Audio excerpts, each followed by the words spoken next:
The Boarding House at the End of the Alley, Part 3. Life in P4 slipped into a strange rhythm. By day, I was just another student rushing between lectures and part-time shifts. By night, I was the keeper of a routine no one else would believe: water by the door, key in the pouch, waiting for the 3 knocks. The routine should have made me feel safer. In a way, it did, but it also made the silence heavier. Every night, the moment before 3 o'clock, my body tensed as though bracing for a blow. When the knocks came, I exhaled, like someone finally keeping an appointment. One evening, I returned early and lingered outside. The hallway was quiet, the landlady's door was shut. But I noticed something strange on the wall next to my door: faint smudges, darker than the mold stains. When I leaned closer, my stomach turned. They were shaped like fingers. Long, damp prints pressed into the wall, running down toward the floor as though a wet hand had slid along the plaster. I scrubbed at them with a rag.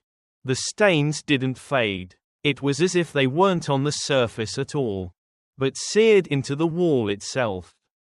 That night, the knocks came softer, almost gentle, but I didn't sleep. Every time I closed my eyes, I imagined that hand reaching up from the wall, tapping patiently. The neighbors had begun to notice me. The girl in P2 stopped me in the corridor one morning. "You don't sleep much, do you?" she asked. I forced a laugh. "Studying." She hesitated, then whispered, "I've seen her." My skin prickled. "Seen who?" "The girl from P4. She knocks. She looks for the key." Her voice trembled. She clutched her books tightly, then hurried away. Later, the guy in P6 cornered me. Half smiling, half serious. "Careful," he said. "Some doors aren't meant to open. Some tenants don't leave even when they should." He said nothing more, just lit a cigarette and vanished down the alley. I tried ignoring it all. I buried myself in assignments, kept my headphones on, drowned in noise. But even through the music, I heard the knocks. Always 3. Always at 3 o'clock. My headphones would buzz faintly, as if picking up interference, and I'd yank 'em off to hear the sound clearly. The routine was no longer a comfort. It was a chain. One night, I dreamt again of the endless alley. This time, the wall at the end was cracked. I pressed my ear to it and heard faint knocking from the other side. 3. Then 3 more. Then silence. I raised the rusted key. But no lock appeared, only the sound of fingernails scratching faintly, as though begging. I woke with my hands bleeding where I had clenched the pouch too tight. I decided to confront the landlady. She was in her tiny kitchen, boiling tea. The smell of dried ginger filled the air. When I placed the red tag and key on the table, her hand trembled. "Where did you get these?" she whispered. "They found me," I said. "Tell me the truth. Who were they?" She stared at the steam rising between us. Finally, she muttered, "There was a girl. Young, sweet. She lived in P4. She hated keys. Always knocked 3 times when she came home. One night, she never came back. They searched, but no trace. Only her things left behind. After that, no one stayed long in P4." Her eyes flicked to the key. "That doesn't belong here. Whatever door it opens, it's not in this house." Her words chilled me more than any knock. If not here, then where? That night, I left the pouch on my desk. I wanted to test her words. At 3 o'clock, The knocks came, not 3, not 4, but a slow, endless rhythm, knock, knock, knock, knock, knock. A steady beating like a heart outside the door. I pressed my hands to my ears, but the sound seeped through my skin. The door rattled in its frame. The glass of water trembled, spilling drops onto the floor. Finally, I broke. I grabbed the pouch, clutched the key, and shouted, "Come in." The knocking stopped. Silence. But then, from the other side, a voice whispered, faint as breath, "I can't." The word slid into me like a blade of ice. I hardly slept after that. I walked the city at night, searching alleys, stairwells, old buildings, testing the key in every abandoned lock I could find. None fit. One night, I ended up in an old market long closed for renovations. The stalls were dark, the shutters rusted. At the very back, I found a wooden door swollen with rain. On a whim, I tried the key. It slid in halfway before jamming. My heart leapt. I twisted, but the lock resisted. Then snapped, splintering the wood. The door swung open to reveal nothing but a collapsed storeroom, empty except for dust and broken crates. But on the floor, scrawled in chalk, were 3 words, "Let me in." I fled before dawn. Back in P4, the routine continued. Water, key, knocks, always 3. But now I understood something terrible. The knocking wasn't just ritual. It was a request, a plea, and the voice was right. She couldn't come in, not through my door. The key was waiting. Somewhere in this city, there was a door it fit. And when I found it, when I opened it, someone would finally step through. The Boarding House at the End of the Alley, Part 2. After that night when I first whispered, "Come in," I thought the knocking might fade away. But it didn't. It continued, only changing its form. Some nights the knocks came late, as if someone had missed the right bus. Some nights they came early, impatient. And sometimes, they weren't knocks at all. There was one night, exactly 3 a.m., when instead of the usual knock knock knock, I heard the distinct sound of a lighter being flicked. Click, click, 2 sharp metallic clicks in the corner of the room. I didn't own a lighter. The hairs on my arms rose. When I scrambled for the switch and turned on the light, there was nothing, but the air smelled faintly of cigarette smoke. A bitter, acrid scent lingering as though someone had just exhaled a cloud into the dark. The following day, I asked the others in the building. The guy in P6 smirked nervously and said, "Before you." There was a man in that room. Smoked constantly. Couldn't sleep without the sound of his lighter clicking. Guess he hasn't moved out. Huh, he laughed, but his eyes didn't meet mine. Another night, while I was studying late, I suddenly felt the mattress sink beside me, as if someone invisible had sat down on the edge of the bed. My breath froze in my throat. I stared straight ahead, forcing myself not to look. After a long, crushing silence, the pressure lifted, the mattress flattened. The unseen presence seemed to have gotten up and walked away. I went to the landlady again. "Who lived in P4 before me?" I asked. Her eyes darted, then narrowed. "Many people. Don't go digging. You wanted cheap rent. You got it. Just live. That's enough." But her voice faltered, and in that falter, I sensed something unsaid. One rainy evening, I came home late, drenched, the narrow alley echoing with the sound of rushing water. When I reached the corridor, I froze. My own door, Room P4 was slightly ajar. I knew I had locked it. Inside, the bulb swung lightly, though there was no wind. And lying on the floor, near my desk, was something I had never seen before, a plastic luggage tag. Faded red, the cheap kind you tie onto a bag. Written on it in trembling blue ink, P4. I picked it up. The plastic was damp, like it had been outside in the rain. The next morning, I showed it to the landlady.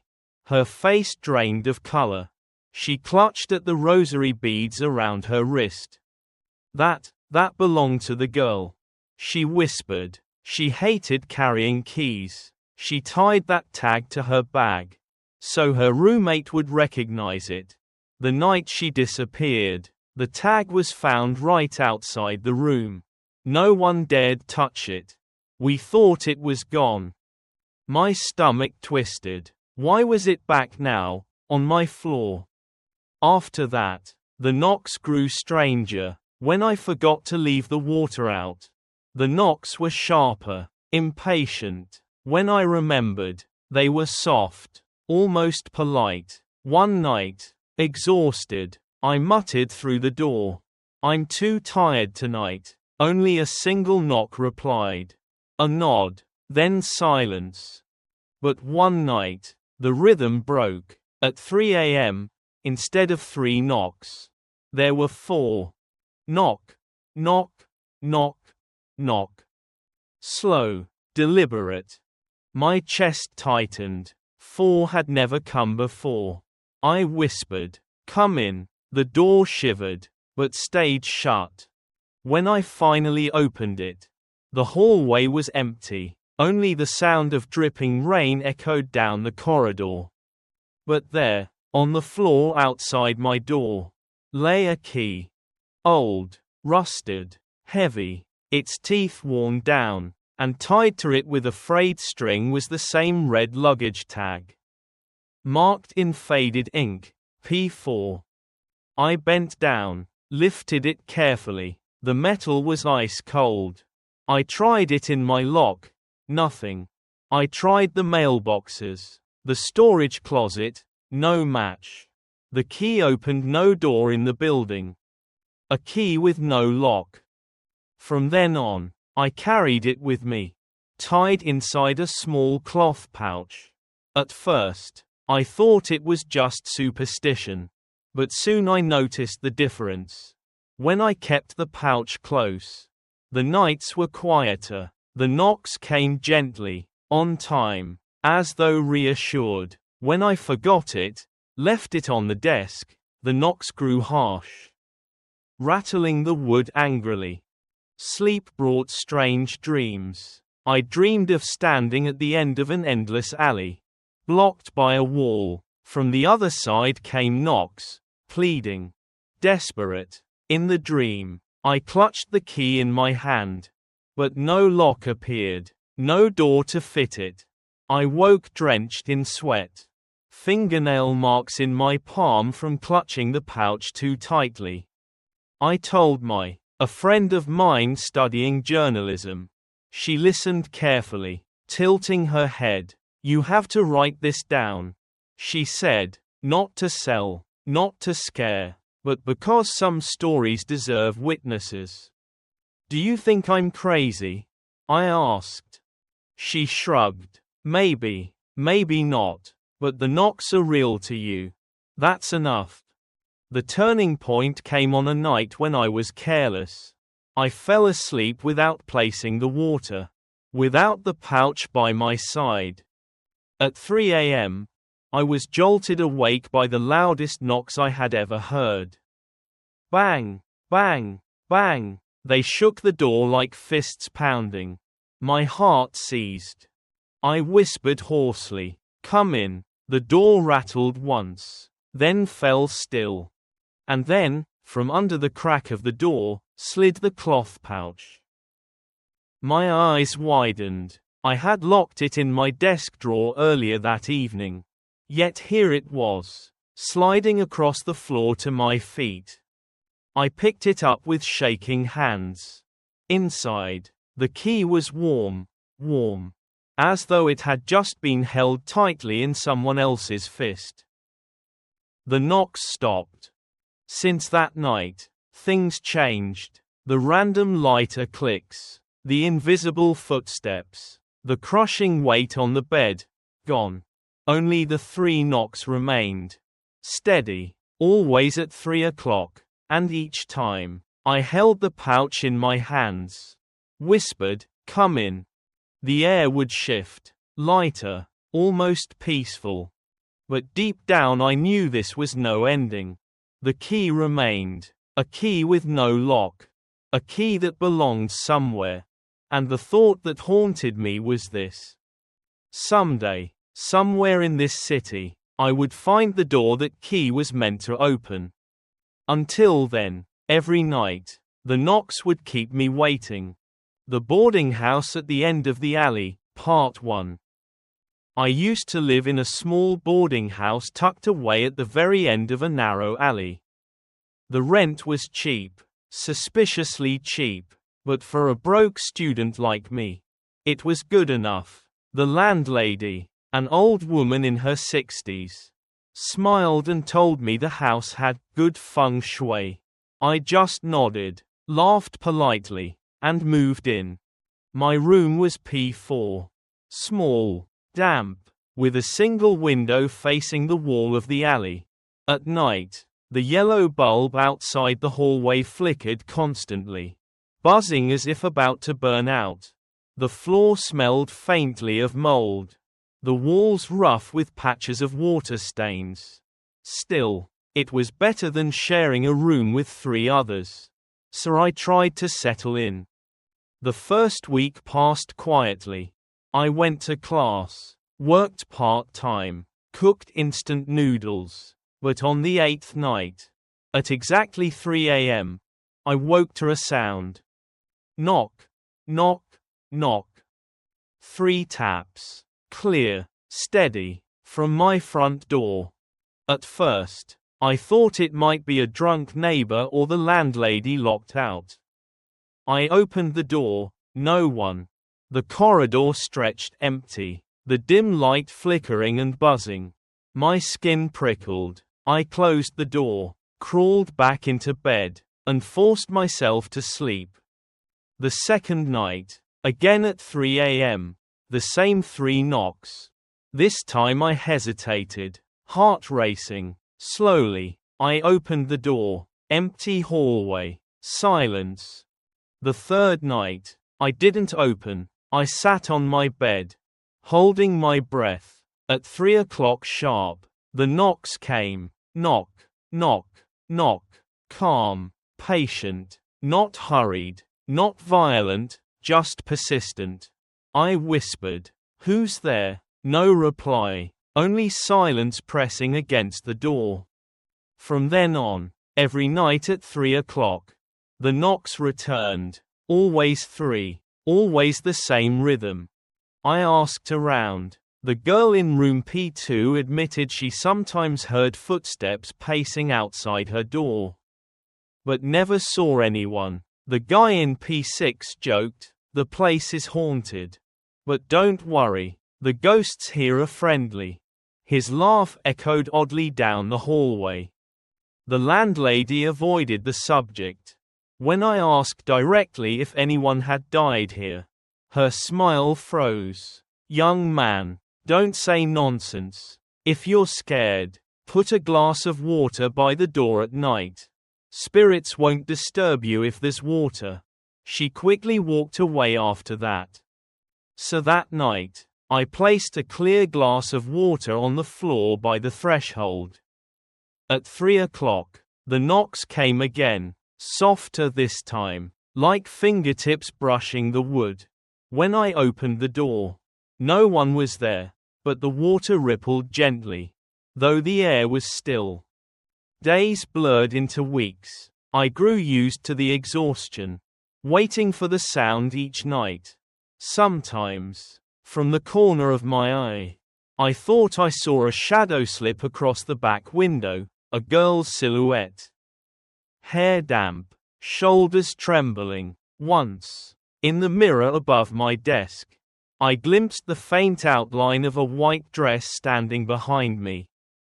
But when I spun around, the room was empty. One late evening, I came back to find the landlady sitting alone at the front steps. Her face pale under the streetlight. She murmured, almost to herself, "You know, the girl who used to stay in P4, one night she never came home. All her belongings were still inside. She had a habit, whenever she returned late, she'd knock 3 times so her roommate would open the door. She hated using keys." My chest tightened. "What happened to her?" I asked. The old woman shook her head slowly. "Don't ask. If she knocks, don't ignore her. Just say, 'Come in.' Don't leave her outside." That night, at 3 a.m., the knocks came again. My hand trembled on the knob. I didn't open the door. I leaned close and whispered through the wood, "Come in." Silence. Then a faint creak ran along the frame. Like the door itself exhaled. The light in the hallway, usually flickering, suddenly glowed steady and strong. I sat back on my bed, heart hammering. Nothing entered, yet the air felt lighter, as if someone had finally stopped waiting. From then on, the knocks never stopped, but they changed. Some nights they were so soft they sounded like fingers brushing against wood. Some nights they came late, at 3:07 or 3:15, as if delayed. And one night, I didn't wake to knocking, but to a voice whispering faintly by the window, "I'm home." I never saw her face, but every night, I still left a glass of water by the door. And I always whispered the same 2 words. "Come in." The Boarding House at the End of the Alley, Part 4. The nights in P4 stretched longer. Sleep became a thin veil, torn easily by the knocks that arrived with clockwork precision. By now, I no longer jolted awake at 3 a.m., my body simply stirred, as though it had learned the rhythm better than my alarm. The key in the pouch grew heavier with each night, as if soaking in the weight of unanswered questions. I carried it everywhere, lectures, cafes, even to the library. Once, as I studied, the pouch slipped open. The rusted key slid onto the desk with a metallic thud. A classmate glanced at it and frowned. "That looks old. Where did you find it?" I hesitated. "It was given to me." She tilted her head. "Then you should return it. Things like that, they remember who they belong to." Her words left me restless. One evening, the girl from P2 knocked timidly at my door. She was pale, trembling, holding her textbooks like a shield. Can I stay with you tonight?" she asked. I let her in, confused. She sat on my bed and whispered, "Last night, I dreamed someone knocked on my door. I thought it was you. When I opened it, there was no one, just wet footprints on the tiles. They stopped in front of your room." Her eyes darted toward my door. "She's looking for you, not us. You." The air between us chilled. I had no reply. That night, when 3 o'clock came, the knocks were louder than ever. P2 pressed her hands over her ears. Eyes wide with fear, I whispered the words, "Come in." The door rattled, but didn't open. Instead, from the ceiling above, came a hollow creak, like someone walking in the empty attic. We sat frozen until the sound faded. By morning, P2 was gone. She returned to her own room and avoided me after that. The landlady grew colder toward me. She stopped smiling when we crossed paths. stopped offering tea. Once, as I left for class, I overheard her murmuring to a neighbor, "That room should have stayed closed. Some doors aren't meant to be kept open." Her words clung to me like damp clothes. My dreams worsened. I wandered endless corridors, each lined with identical doors. Behind every door, I heard the same rhythm: knock, knock, knock. But when I tried the key, none opened. The doors stretched into infinity, mocking me. One dream ended differently. I stood before a door painted the same faded green as P4. This time, the key slid in smoothly. My hands shook as I turned it. From inside, a voice breathed. Finally, I woke with the taste of iron in my mouth, as though I had bitten my tongue.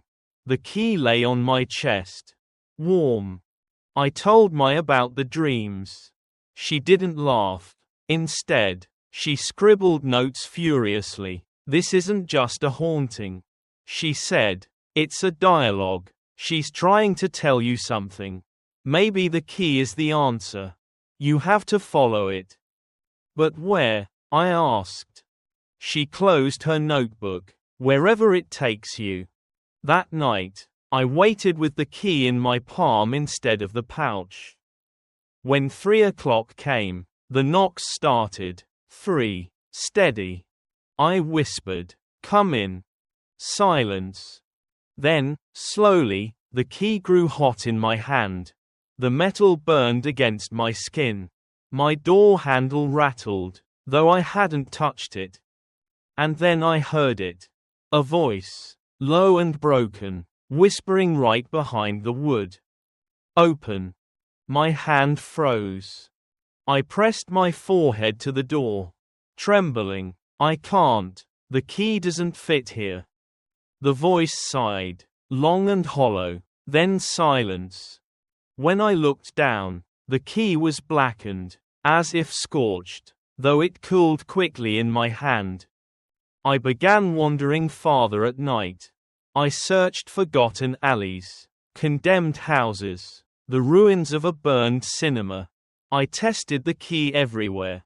Each time, the metal scraped uselessly, refusing to turn. One stormy night, I strayed into an abandoned tenement building. The hall smelled of mold and smoke. At the far end, I found a locked iron door. With trembling hands, I tried the key. It slid in halfway. My heart leapt. I turned, metal groaned, but then the key stuck fast. Refusing to move further, from behind the door came a faint knock. 1, 2, 3. I pulled the key out in terror and fled into the rain. Back in P4, the knocks continued as always. But now, they carried a new weight, like reminders. Like a clock ticking toward something inevitable. The landlady caught me on the stairs one morning. She looked haggard, dark circles under her eyes. "You need to stop," she said. "You need to leave that room." "Why?" I asked. Her lips trembled. "Because she's not knocking anymore. She's asking, and once you answer, you can't shut the door again." She walked away without another word. That night, I left the key on the floor by the door. When the 3 knocks came, I didn't move, I didn't whisper, I only watched. And then, slowly, the key slid across the tiles. Not pushed by air, not by my hand, it moved on its own, dragging toward the door, as though pulled by something unseen. When it touched the threshold, the knocks stopped. And for the first time, the silence was worse than the sound. I lay awake until dawn, staring at the key. The sunlight through the window made it gleam faintly red, like rust or dried blood. I realized then, the knocking was no longer the question. The key was the answer. And one night soon, I would have to use it. The boarding house at the end of the alley, Part 5, The Doors That Walk. One afternoon in the common room of P4, a little boy from a new family stood by the shelf where we kept small trinkets, a broken hairclip, a wooden piece carved with the word to, a notebook with a faded fabric cover. He looked at the display case and asked me, "Uncle, do ghosts travel?" I laughed. Maybe they do. And if they go far away, to a place they don't know, do people open doors for them? I thought for a moment. Depends on the house. The boy's question clung to me long after he left. I had always imagined the knocks as something bound to P4. To this damp corridor, this chipped green door. But what if doors knew how to walk? What if the knocking followed elsewhere? That summer, Ma invited me to Darlat. She had been asked to consult on a project, recording the voices of old houses.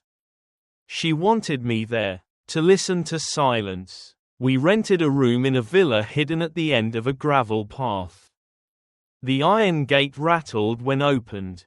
The walls smelled of pine resin, and the wooden door was thick and stained with age. The owner, an old man from Hugh, shuffled gently through the halls, always carrying a brown wool sweater. "This door sticks," he said apologetically. "At night, when the wind breathes, it sounds like someone sobbing." My eyes lit up. "Even sobs have a frequency," she said, jotting it down. The first night, the mountain air bit through the thin blankets. I hung a cheap wind chime I'd brought on a rusty nail by the balcony and left a glass of water by the window, as I had done for months. At 2:59, I stirred. At 3 o'clock, the pine trees outside sighed in unison. For once, no knocks, only the sound of the landlord adjusting his boiler. But at 3:04, there it was, 3 faint taps. Not loud, not urgent, but deliberate. I opened the door. The hallway yawned empty. "Hello," I whispered anyway. The wind chime rang once, then stilled. My, half asleep, muttered, "Don't shut the door too soon," as though speaking to someone in her dream. The next morning, when I mentioned it to the landlord, he only nodded. "Every door remembers its rhythm if you knock long enough." Then he added softly, "Last week we nearly had a gas leak. The maid came just in time to open the kitchen door. Maybe the knocks are just warnings, not hauntings." That night, the knocks came early, at 1:17, in the middle of a drizzle. I smelled gas faintly mixed with the wet wood. I ran to the kitchen and turned off the burner, left slightly open. On the counter lay a note in a woman's hand, "Don't forget." I whispered a thank you into the quiet air. On our last day, Ma recorded the creaks of another abandoned house. She pressed her ear to the door.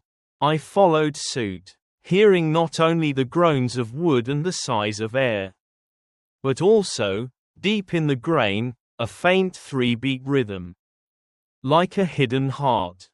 That night, I texted and back in P4, "Maybe ghosts travel. Maybe they find other houses." She replied, "It's been quiet here, though a new tenant asked about our rituals." I told him, "Just consider them good manners." He said, "Maybe he'll try." Her words lifted me more than I expected. Rituals spread like seeds, once planted. They grew in places you couldn't predict. When we returned, Ma staged a small exhibition called Doors. In a room, she arranged old door frames salvaged from abandoned homes. Each had headphones that played recordings of the unique voices, the sob of the Darlat villa, the creak of her grandmother's attic, The sigh of the P4 hallway. At the center stood a simple wooden pedestal where visitors could knock 3 times. Hidden speakers responded with a single, deep cock, a recording taken from my room in P4. I didn't want to scare people, she explained. I wanted them to hear their own hands echo back. For my part, I contributed the P4 key. We suspended it by a thin wire so its shadow cast a question mark on the floor.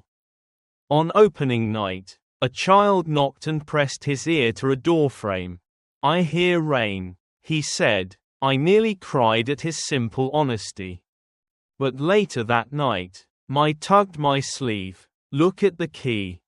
It had turned. We had strung it so the teeth pointed toward the main entrance. Now it faced 90 degrees. Toward a dark corner of the room. "Wind," I suggested. Or someone too shy to appear. "But still showing the way," I murmured.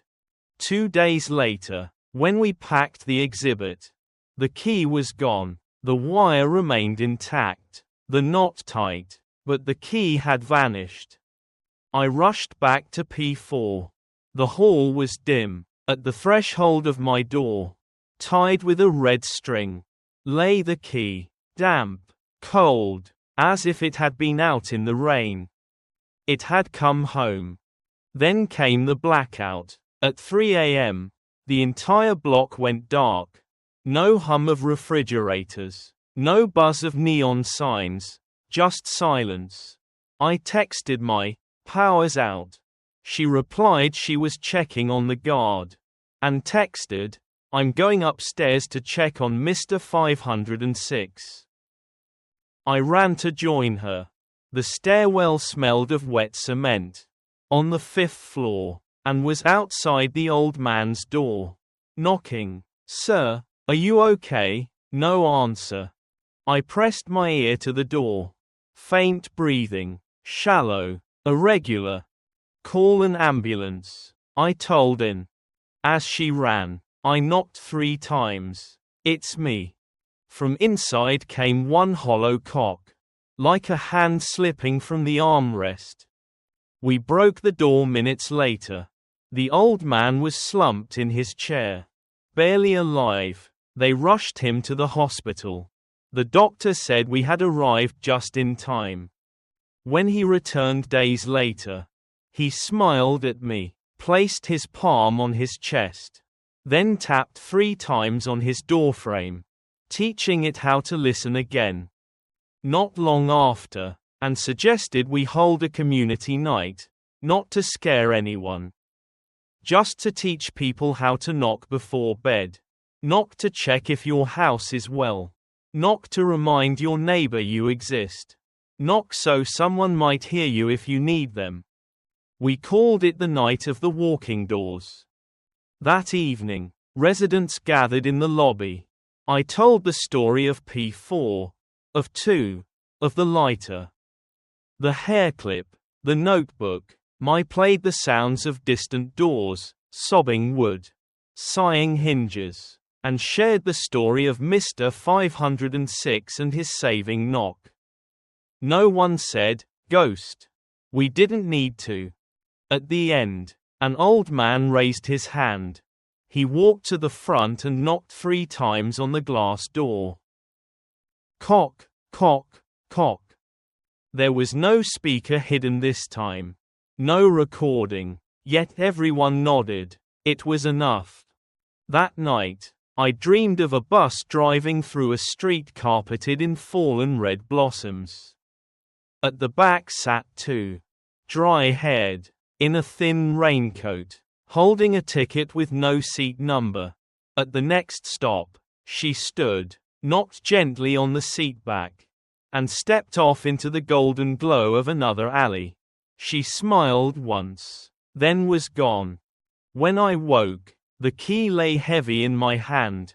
At dawn, I placed it in a box with the hair clip and the carved wooden piece, and locked it in the display case. Not to hide it, just to save it. Later, My sent me a photo of a door in another province. On the wood was a handwritten note in pencil, "If you're late, knock 3 times." She wrote, "The ritual walks." I smiled, shoulders light. Now, every night, I still leave a glass of water by the door. Still crack the window slightly. Sometimes, at 3 o'clock, the knocks arrive, soft and steady. Sometimes they don't.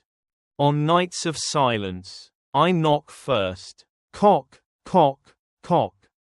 And sometimes, I hear a single knock echo back, not from the door, not from the hall, but from within my own chest. A reminder, I'm here. That, I've learned, is enough. The Boarding House at the End of the Alley, Part 6, The Key That Returns. I thought the story had ended. The knocks had grown softer, less urgent, fading into the background like a distant memory. Sometimes days passed in silence, and I dared to believe the ritual had finally released me. But one thing never changed: the key. I had locked it in the display case with the other relics. Yet it never stayed. Some mornings I woke to find it on my desk, glinting faintly under the weak morning sun. Other times it lay by the door, as though placed carefully after a long journey. Once, I found it tucked beneath my pillow, warm against my cheek as though someone had laid it there while I slept. The key had its own will. The girl in P2 came back one evening, timid and restless. She hadn't spoken to me since that night she heard the footsteps in the attic. Now she stood in the corridor, hugging her books. "I had another dream," she whispered. "What did you see?" She looked at me with wide, frightened eyes. "I saw you. You were walking down the alley. You carried the key. Behind you, hundreds of doors floated in the air, all knocking at once. You looked back and whispered, 'Which one of you is it?' And then you woke me." I shivered. "Are you sure it was me?" "Yes," she said firmly. "It was your shadow." Before I could ask more, she turned and hurried into her room, shutting the door.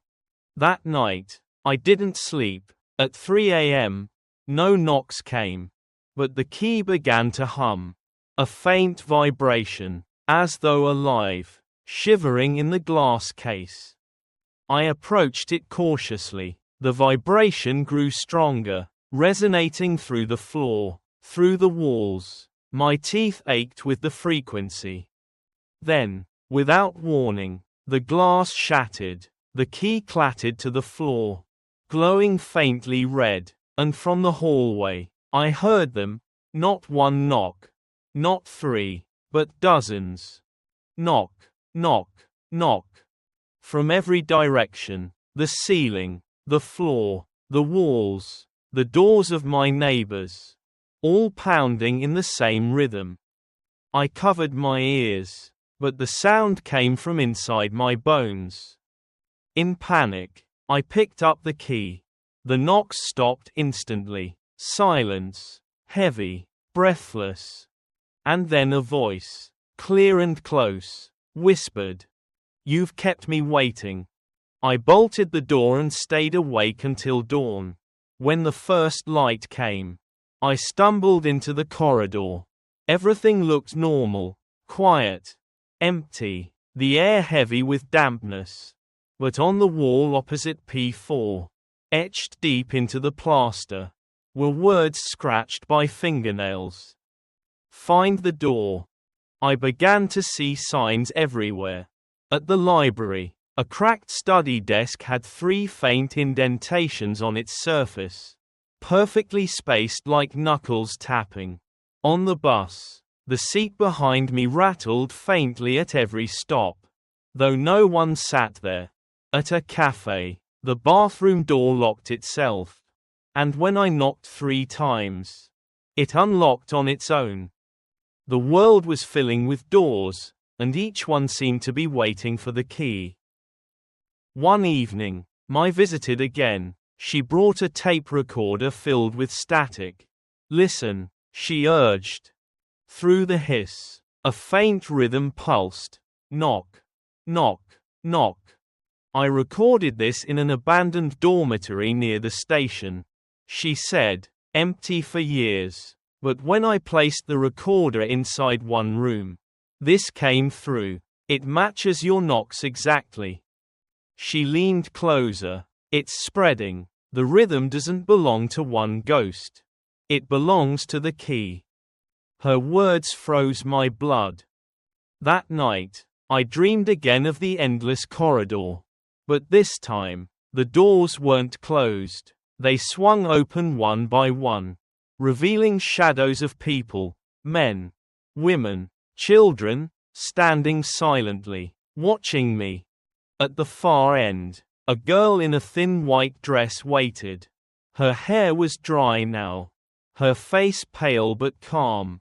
She raised her hand, holding the red-tagged key. "You've carried it long enough," she said softly. "Now give it back." When I woke, the pouch was empty, the key was gone. But from outside, faint and distant, came the sound of knocking. Not at my door, farther, somewhere deeper in the city. 3 slow beats, steady as ever. Since then, I haven't seen the key again. But at night, wherever I am, in my room, in the library, on the bus, I hear it. Always 3, always patient. It is no longer bound to P4. The knocking has learned to walk. And one day, sooner or later, I know it will find me again. The boarding house at the end of the alley, Part 7, the door that breathes. The key was gone. For weeks, I lived without it, almost convincing myself that life had returned to normal. The glass of water by the door, the ritual whisper of, "Come in," all of it had become habit. Like brushing my teeth before bed. Harmless, even comforting. But silence was never true silence. Even without the key, the knocks returned, not always at 3 a.m., sometimes at 2:47. Sometimes closer to dawn, and not always 3 knocks. Sometimes 1, sometimes 5, each variation pressed against me like a puzzle. A language I couldn't decipher. The city seemed to echo with it. A hammer in a construction site struck 3 times and stopped. A child drummed on a table with his knuckles. Knock, knock, knock. The rhythm chased me everywhere. A code waiting to be cracked. One evening, I showed up at P4 with a map. She spread it across my desk. The paper yellowed and curling at the edges. "Look," she said. Across the map of the district, she had drawn small circles in red ink. Each place where I've recorded unexplained knocks. Empty dormitories, abandoned houses, locked warehouses. When I connected them, the lines formed a shape. A crooked rectangle, a door. At the center, she whispered, "Is a building you know." I followed her finger. My stomach dropped. The dot in the middle sat exactly where the boarding house stood. The next night, I couldn't stay inside. I walked the city aimlessly until I found myself at the old train station. The building had been closed for years. Its walls scarred by graffiti. Its doors chained shut. Yet as I approached, I heard it, from deep inside, 3 slow knocks. I pressed my ear to the rusted gate. A whisper leaked through the cracks. Closer. The chains were brittle. With enough force, I slipped through. Inside, the air was thick with dust and old smoke. Pigeons fluttered above the rafters. I followed the sound of the knocks down the deserted platform. past the ticket counters, until I reached a wooden service door at the far end. It was breathing. Not literally, yet unmistakably, the wood expanded and contracted, as though inhaling. Each exhale was a whisper of damp air, carrying the faint scent of pine and wet hair. My heart pounded. I pressed my hand to the door. Warm, too warm. And then I heard it, from the other side. A voice I had longed for and dreaded all at once. You found it. The red-tagged key lay on the ground at my feet. I hadn't brought it, yet here it was, waiting. My fingers trembled as I picked it up. The metal pulsed faintly, like a living vein. I raised it toward the lock. My breath shallow, my body shaking. The key slid in perfectly. The door shuddered. The air grew heavy, pressing against my lungs. Behind me, I thought I heard footsteps echoing across the empty station, though I was alone. Wait, I whispered, panic rising. What happens if I open this? The voice sighed, long and weary. Then you'll let me in. I pulled the key out before it could turn. The door groaned, wood splintering as if in anger. Dust rained from the rafters. I fled, heart slamming against my ribs. The key burning hot in my pocket.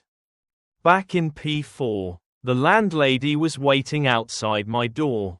Her face was ashen. You went to the station, she said flatly. I froze. How did you know? Her eyes glistened with something between fear and pity. Because that's where she disappeared. The girl from P4. She never came home because she was waiting there. She believed someone would open the service door for her.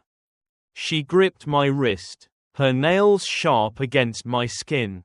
Don't bring her back. Some doors stay closed for a reason. She turned and left me trembling in the corridor. That night, the knocks didn't come. Instead, I dreamed of the station again. The service door stood open this time. A corridor stretched beyond it, lined with pale light. At the end stood the girl, hair dry, eyes dark, her hand raised as though beckoning. The key lay heavy in my palm. When I woke, it was still there, not in the pouch, not on the floor, in my fist, clenched so tightly the teeth of the key had cut into my skin. Blood dotted the sheets like tiny blossoms. The door was waiting.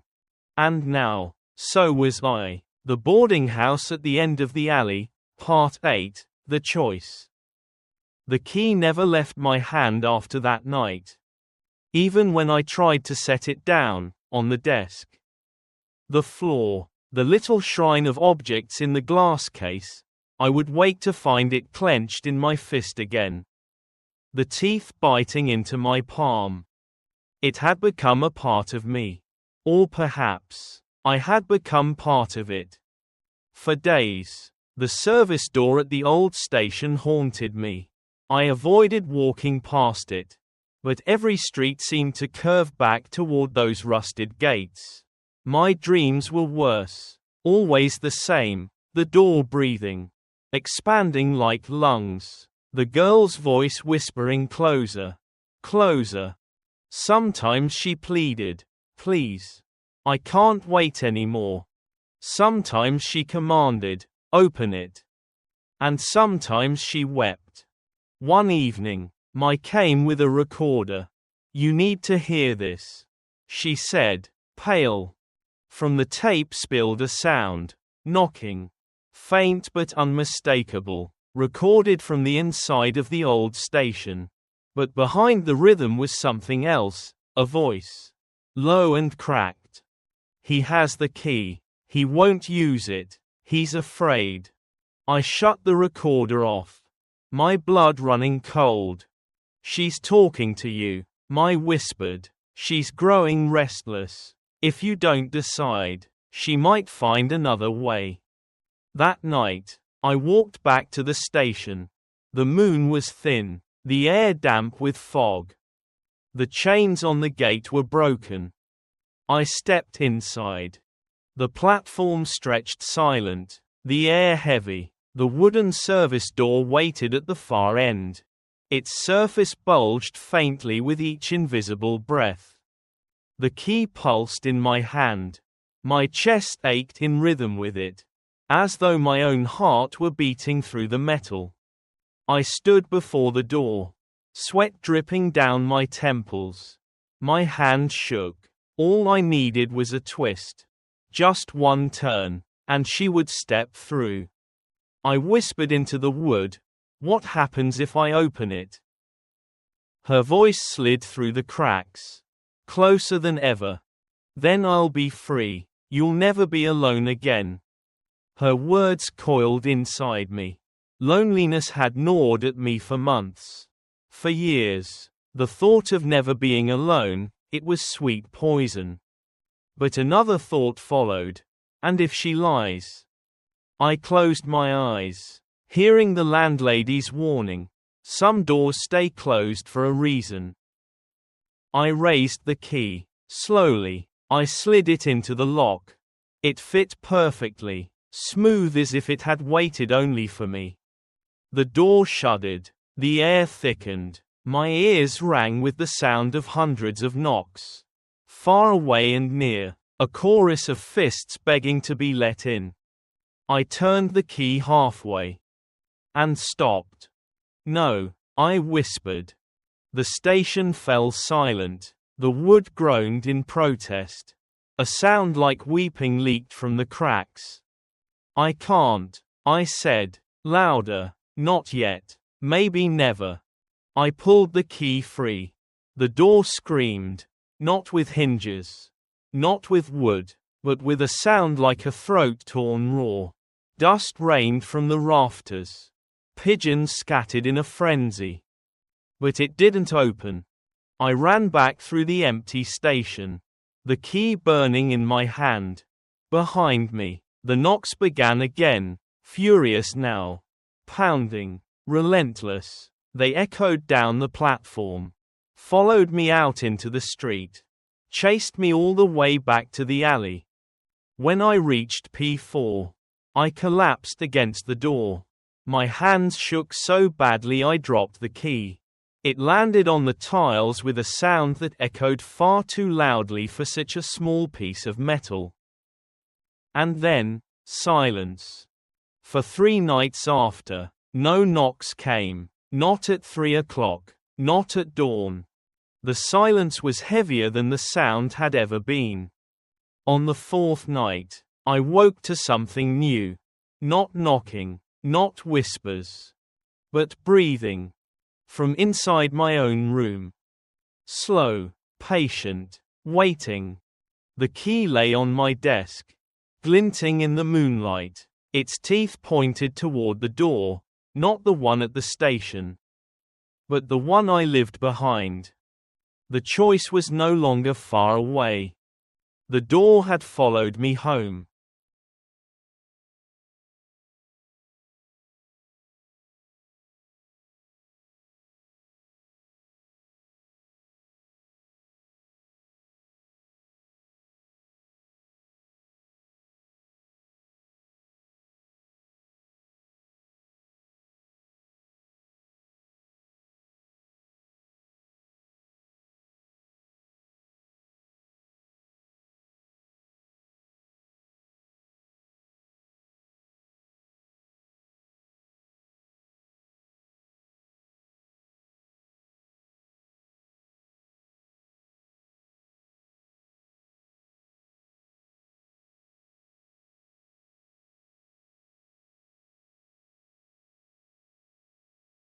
The boarding house at the end of the alley, Part 9, the door inside.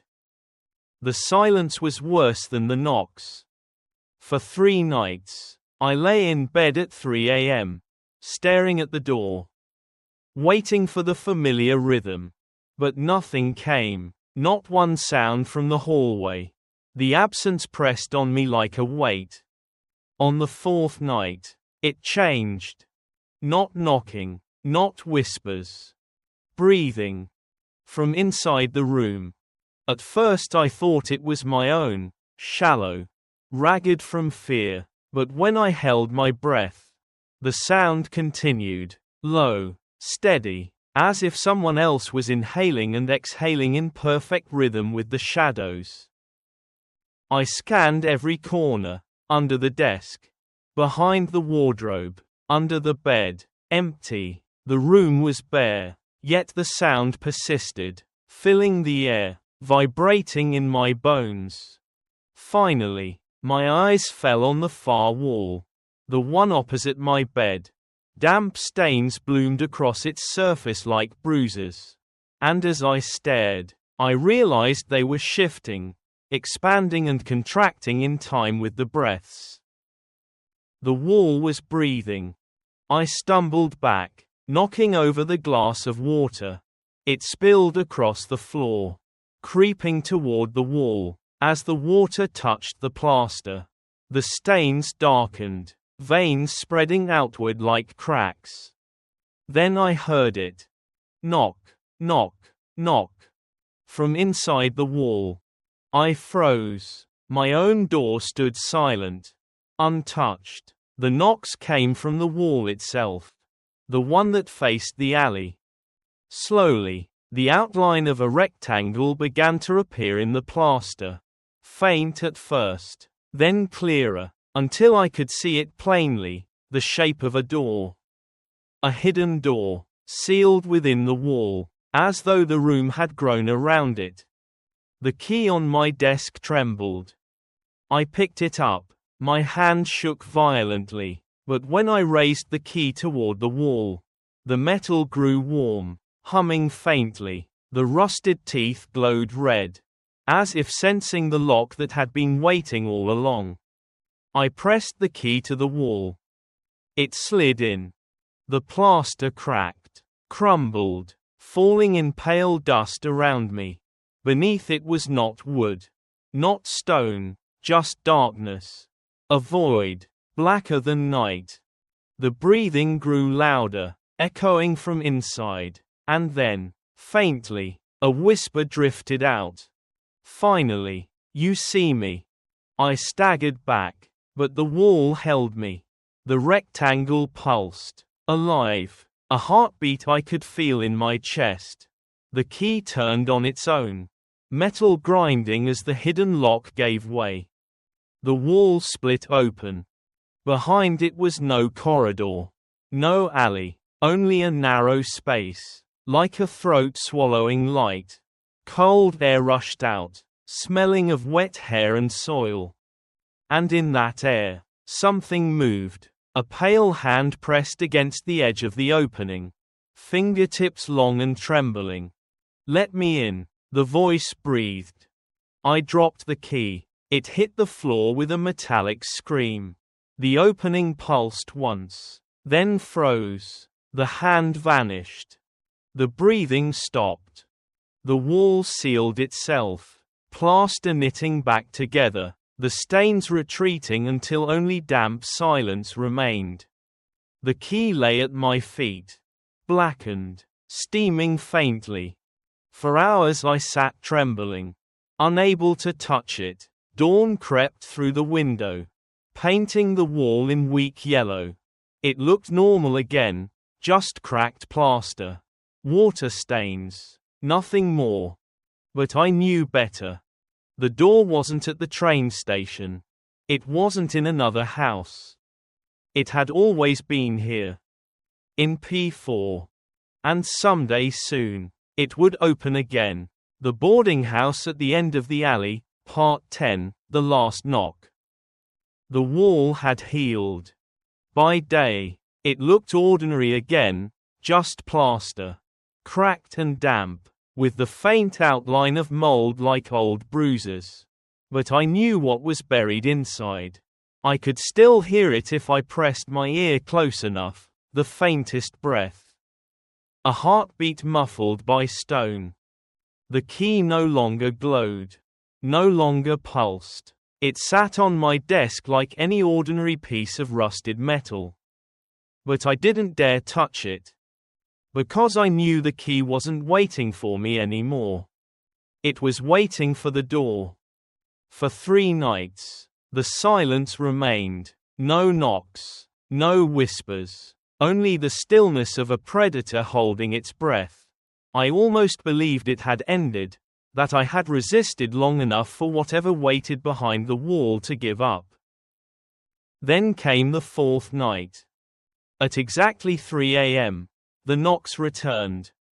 Not 3 this time, but 1. A single, thunderous knock that rattled the glass on my desk, shivered through the floorboards, shook the whole of P4 as if the house itself had been struck. I sat upright, frozen, my throat locked. The wall trembled, dust falling in soft cascades. And then another. Knock. Slow, heavy, patient. Like something knocking from the other side of the world. I stumbled to the wall. My hand pressed against it. It was hot. Burning through the plaster. The shape of the hidden door glowed faintly now. Traced in lines of red as if veins beneath skin. The voice seeped out, clearer than ever. 1 more knock. Then you'll open. I grabbed the key from the desk. It seared my palm, but I didn't drop it. My heart thundered in rhythm with the wall. I whispered, "Why me? Why always me?" The voice exhaled, almost tender. "Because you answered. You said come in. That was enough." The 3rd knock came. Not loud, not violent. Just soft, final. Like a promise. The wall split open. This time it didn't stop. Plaster crumbled in great chunks. The air filled with choking dust. A black void gaped before me. Breathing. Alive. And then she stepped through. The girl from the stories. The one who had knocked 3 times every night. Her hair was long and wet, clinging to her shoulders. But her eyes were hollow. Endless. Filled with something older than grief. She smiled faintly, almost human. "I'm home." The moment she spoke, the house changed. Doors up and down the corridor banged open. The tenants screamed as knocks erupted everywhere. Walls, ceilings, floors, hundreds, thousands, pounding in unison. I tried to shut the hidden door. But it was no longer a door. It was a wound, and once opened, it would not close. The girl drifted closer, her bare feet leaving wet prints on my floor. She raised her pale hand. And in it was the key. My key. "You carried it long enough," she whispered. "Now it's mine again." The world seemed to tilt. My vision swam. Behind her, through the void, I saw them, countless figures pressing against unseen walls. Hands, faces, shadows, all knocking, all waiting. And I understood. The knocks had never been hers alone. She was only the first. The girl touched my chest with the key. The metal was no longer rusted but shining. Perfect. New. "You'll never be alone again," she said. And then everything went dark. When I woke, the room was quiet. The wall was whole again. Smooth and bare. The glass of water sat untouched. The key was gone. For days, nothing happened. No knocks, no whispers, no breathing. The other tenants began to relax. Some even said the haunting had ended. But at night, when I close my eyes, I hear it, not at the door, not in the wall. Inside my chest. Knock, knock, knock. A rhythm that will never stop. Because now, I am the door.